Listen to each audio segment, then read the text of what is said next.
Anna McMorrin. Diolch yn fawr, Mr Hanson. Gadwch i mi... Thank you very much, Mr Hanson. Let me start by saying how pleased I am to have the opportunity to speak Welsh here today. It is one of the official languages of the United Kingdom, and many of my constituents in Cardiff North speak the language. Therefore, I do hope that my honourable colleagues and I will have an opportunity to speak Welsh in the main chamber too before too very long. And Troy... I will now turn to English because I am still a Welsh learner. And I'm sure that my colleagues and the Secretary of State for Wales will join me in congratulating Jack Sargent on an absolutely excellent win in the by-election in Allen and Deeside yesterday, increasing Labour's majority after a brilliant campaign. And he's now joining our Welsh Labour colleagues in Cardiff Bay, standing up for his constituents, helping deliver record levels of investment in our NHS, an extra 100 million in funding for schools, 20,000 more affordable homes and the best childcare offer for working parents across the United Kingdom. This is in stark contrast to the Tories' shameful approach to our nation, with the Secretary of State for Wales constantly undermining the National Assembly for Wales and the Welsh Government, complaining that too much power has been centralised to Cardiff. It is obvious that this is an attempt to create divisions within Wales, to distract from the fact that the Tories don't care about investment in Wales and consistently ignore recommendations from the Welsh Government that exclude Wales and Brexit negotiations. The Secretary of State is just Westminster's representative in Wales, not Wales's representative in Westminster. And as a mouthpiece for the Tories in Westminster, the Secretary of State continues to block policies that would allow Wales to create more jobs, lower energy costs, as well as undermines, at every opportunity, he undermines devolution. And it is embarrassing how obvious he and his government make their lack of respect for Wales as a devolved nation.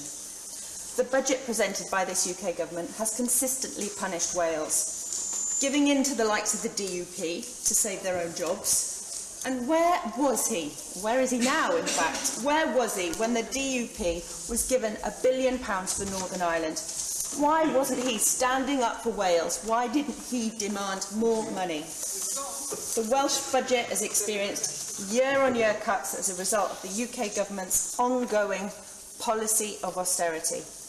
By 2022, when we will have had more than 10 years of Conservative rule, hopefully not, UK GDP is forecast to be 41 billion, around 3% lower than previously forecast. So on their watch, Mr Hanson, libraries, leisure centres, youth clubs are closing because this Westminster government has starved the Welsh Government and Welsh councils of money, and mental health services are being cut back too.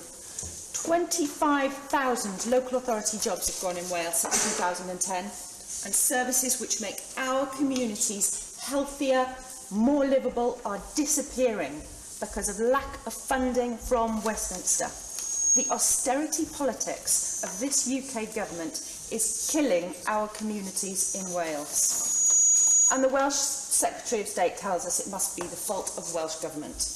However, the 7-year public sector pay cap of this Tory government has reduced the wages of carers, school support staff, cleaners, highway maintenance staff and many more by more than 20%. Since 2010, nurses have suffered a 14% cut in real terms, and estimates show that 3,000 nursing jobs in Wales are currently unfilled. In my constituency in Cardiff North, where we have the highest number of public sector workers, I've spoken to nurses who are having to resort to food banks and public sector workers who are barely making ends meet. This is unacceptable, and we should not be using Welsh Government funding to resolve an issue that should be put right at UK level. If this was the case, we would see millions of pounds taken from frontline services and from the budget of NHS Wales, risking thousands of public sector jobs. It's absolutely essential that this UK Government provide the funding that Wales needs and treat our public sector workers with fairness and equality. And moving on, the effects now of climate change and resource depletion mean that the old, tired ways of doing business are an insufficient response to the challenges we face today. Governments and businesses must come together to create new models of sustainable growth. This is actually what is happening in Wales. And this comes at a time when we have Welsh industries, Welsh businesses in danger of a hard Tory Brexit. And the best way to protect our nation is retaining full access to the European single market and a customs union. But in the same way that the availability of natural resources put Wales at the forefront of the first industrial revolution, driving the growth of what was then iron, coal, steel and manufacturing, it is our abundant natural resources that can drive the growth of a new and different economy that will be rooted in a sustainable and intelligent use of those resources. This is in stark contrast to the shambolic direction of the Tories in England, who seem unable to give a steer on climate targets or long-term sustainable growth. And we've heard talk about the tidal lagoon. It's shameful that this UK government cannot come to a decision, with Tory ministers consistently undermining this decision, despite investment, as we've heard, from the Welsh Government. In a competitive global marketplace, companies will invest where there are the best conditions to enable long-term sustainable growth. The Welsh Government has recognised this and has introduced a strong legislative framework that gives certainty beyond electoral cycles. With its Wellbeing for Future Generations Act and its Environment Act, the Welsh Labour Government has set out far-reaching economic, environmental and social agenda. And it's this strong ambition and drive that can help Wales become a world leader in green growth, providing a platform and a location where companies who share these values can thrive. And I'm proud to have played my part in introducing the carrier bag charge 7 years before England, as well as helping develop a truly sustainable Wales. But it's clear that the next 20 years will see a period of massive technological change. Young people's voices will be critical to this process as the generation who will be at the heart of driving that change. The challenge now is to drive green growth widely and quickly as we face the risks and opportunities of the 21st century. Successful markets need a strong, clear vision and an effective regulatory regime. This UK Tory government has neither.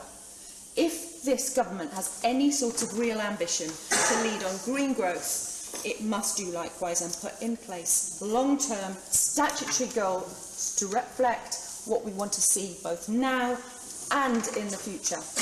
It needs to improve the position of business and prioritise investing in high-quality and sustainable infrastructure, such as the Swansea Bay Tidal Lagoon, making Wales a far more attractive place to do business. So, at the moment, we have a UK government and a Secretary of State for Wales that is an embarrassment.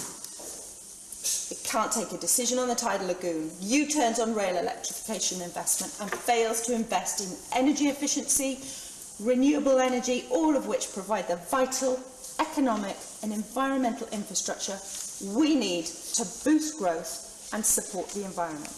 Diolch yn fawr. Paul Flynn.